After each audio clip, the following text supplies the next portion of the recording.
Eufaula Fire Department press report for September 19th, 2013 through September 23rd, 2013. Over the weekend, we had a grand total of 17 incidents, with the majority of those, of course, being EMS in nature. We did have one rescue emergency medical call other, and we had an outside equipment fire. That report has been provided to y'all. We got and one public service call. We responded to the local industry, Dixon Lumber Company, at 711 West Washington for an outside equipment fire. They had a cyclone. One of their equipments had a buildup of sawdust on top of it, and basically that's what caught on fire. At first we thought it was actually inside the equipment, but once we got the ladder truck over there and started knocking the dirt off, we found out it was confined to the outside of it, so it wasn't on the inside. So, but I did provide y'all with the incident report on that. So, and basically that's it. We do have a Fire Instructor 1 class that started this morning out at the drill field. So we've got some outside firefighters in town taking that class. So if y'all see somebody or see the vehicles, that's what they're in town for. Okay. Do they bring their vehicles?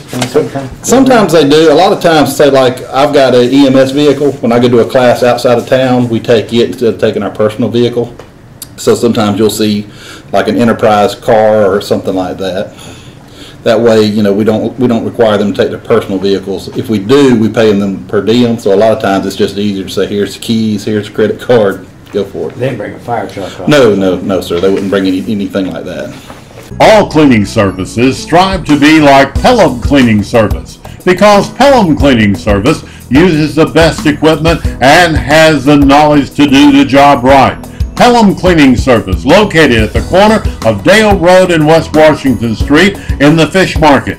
Ken and Ronnie Pelham, equipment and experience for the big job to the small job.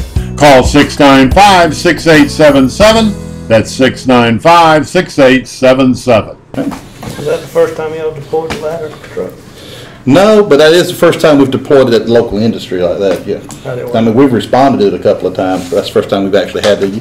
It's one of those things that, could we have done the job without it? Probably, but it was definitely an asset that, as advertised, and so, you know, it made a big difference. As a matter of fact, we would probably been out there for a total about minimum around 6 to 8 hours, and we were done in 2 hours just because we had the ladder truck and were able to direct the streams where we needed it and get up there. And also we were able to utilize it and not put anybody in harm's way up around power lines and things like that also. So it took 2 hours to put this fire out? Oh, well, you got to understand, you're talking about sawdust, smoldering like that, and the access is real iffy, if you will. So it just took that long. Total incident time from the time we got on scene to the time we cleared the scene was 2 hours. And was this at height or? Yes, sir. It was at height. So you're looking at about 60 feet off the ground is where it was at. So a 100-foot stick ladder comes in real handy. I know that in nothing related to this, I saw a hotel that had sawdust for insulation burn. Oh yeah. That was bad news. Well, old school, where they used to use old peanut dust, peanut hay and stuff like that for insulation, that stuff will smolder, and if it ever gets hot enough to catch on fire, you won't put it out. It's like cotton. Once you get cotton hot enough to burn, the only thing you can do is spread it out and then hose it down, because you won't put it out while it's packed together. All cleaning services strive to be like Pelham Cleaning Service, because Pelham Cleaning Service uses the best equipment and has the knowledge to do the job right. Pelham Cleaning Service, located at the corner of Dale Road and West Washington Street in the Fish Market. Ken and Ronnie Pelham, equipment and experience for the big job to the small job. Call 695-6877. That's 695-6877. Good morning. Larry Hubbard, Eufaula Police Department. I'll be doing a crime report for the period of September 19th through September 23rd, 2013. During this reporting period, we had a total of 11 arrests and worked 3 accidents. And as normal, we'll do the traffic reports on Thursday. On our offense reports, we had theft of service, 2nd degree, South Eufaula Avenue. It was a stop payment on a check for services, amount of $1,187.56. We had a burglary and theft on state docks. It's like some medication and a Nintendo DS game console. No, I'm sorry, it's not medication. It's a tablet tablet's no longer just medication, it's a computer. And that was a Kobe. We had a reckless endangerment and attempting to elude a law enforcement officer, south of Eufaula at Eufaula Avenue at Edgewood. And at that, the service's third Mexican chicken finger plate was consumed without paid for at Old Mexico restaurant. At theft of property third and giving false information to law enforcement, south of Eufaula Avenue. Harassment on Beach Drive. Damage to property, Strong's Way, and that was a radio tower for the police radio system, and to the tune of $20,000. Accidental, interdepartmental accident. That's property third on Cherry Street, $5 and change taken. Running a red light at Boundary, that was a citizen complaint. Animal at large on Spruce Drive. Theft of property, East Barber. $3 worth of collards were taken from Eufaula Produce. Domestic violence third on East Broad, and that would be between boyfriend and girlfriend. Criminal mischief third on Farmview Trail. The front and rear windshield of a Honda Accord was damaged. Theft of property first, unlawful breaking and entering on Livingston Street. 4 tires and rims and radio and just the whole audio system. 4 headrest TV screens and a battery were taken from the vehicle. They stripped that car, didn't they? Sounded like it. We're looking into that one. Unlawful breaking and entering a motor vehicle and theft of property on state docks. $130 in currency taken from the vehicle. And juvenile reports. We had possession of drug paraphernalia, Lake Drive. 2 homemade marijuana pipes. Theft of property third on South Eufaula Avenue involving a juvenile. It was shoplifting of pens and pencils. A juvenile arrested for theft of property third for stealing pens and pencils. We had a juvenile arrested for burglary and theft first. A juvenile arrested for possession of drug paraphernalia. And Tevin Davis arrested for minor in possession consumption of alcohol. We have David Fuller arrested for domestic violence, 3rd degree. Mr. Antoine Jones arrested, domestic violence, 3rd degree. Those involved, those domestic violence, I'm sorry? they involved husband and wife, do we know? I'm not sure on the arrest report. It doesn't state. The offense reports do. If you go back and correlate the case number with the arrest, it'll be the same case on the Iowa report. We have Devontae Birmingham arrested for theft of property third, giving false identification to law enforcement. And finally, we have Joey Henderson arrested for reckless endangerment and attempting to elude a police officer. And that's all, folks. Going back to the report about Lake Drive involving a juvenile, was that the school? It was the high school. Okay. And it was out in the parking area. It was not inside the school. Okay. One of the other things we were all talking about before the press conference was that there was, is there any areas in town right now that appear to be more likely to be burglarized than others that you know of?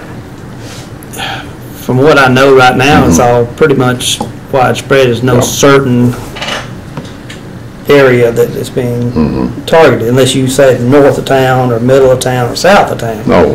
That may be a different ball game. As far as like Cherry Street or Highland Street or those 2 streets, no, not to my knowledge.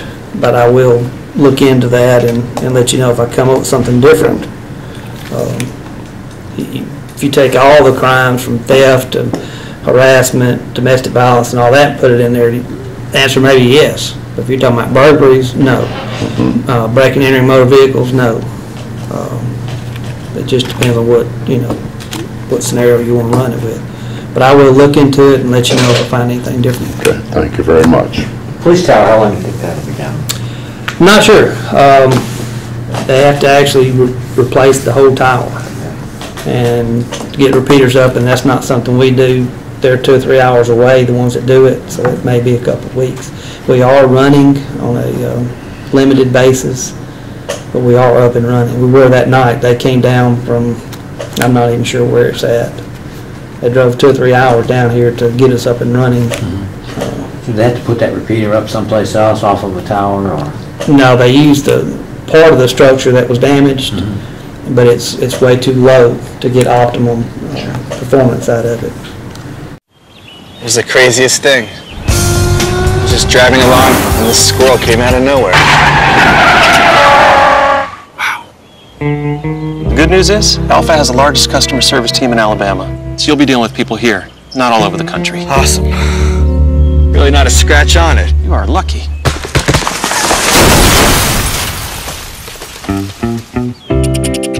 For a plan built just for you, contact Keith Bryan in Eufaula.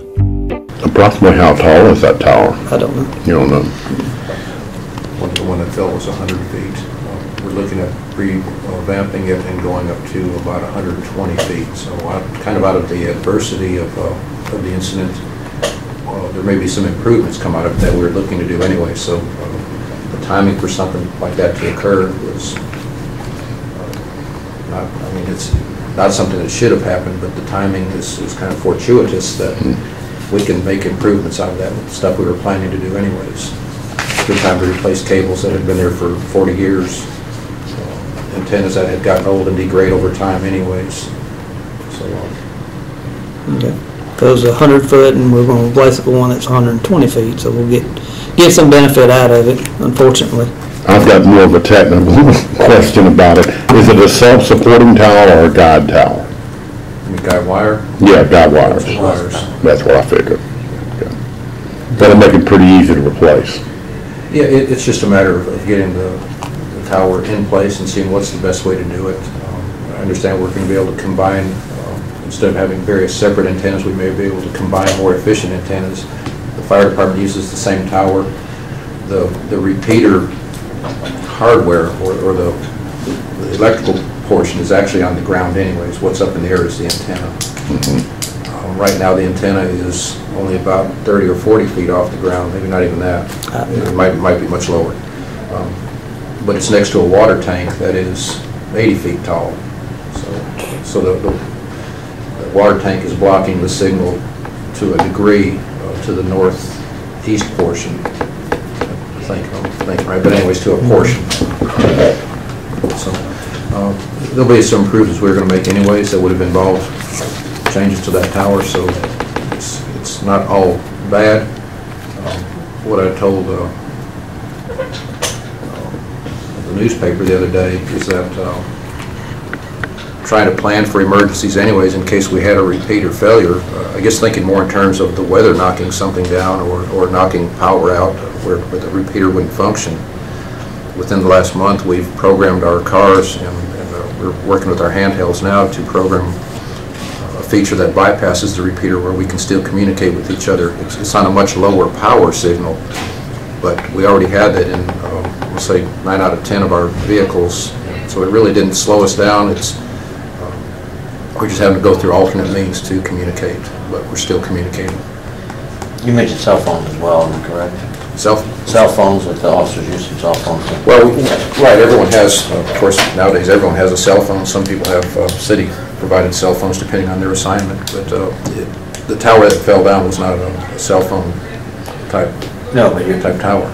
I just want to clarify because I think I put it on the news that cell phones, officers might be using cell phones in some cases for communications. Right. If we're out somewhere where we can't transmit to communications because of signal strength or the repeater not being able to get hit by our signal, there's cell phones, there's alternate means of communication.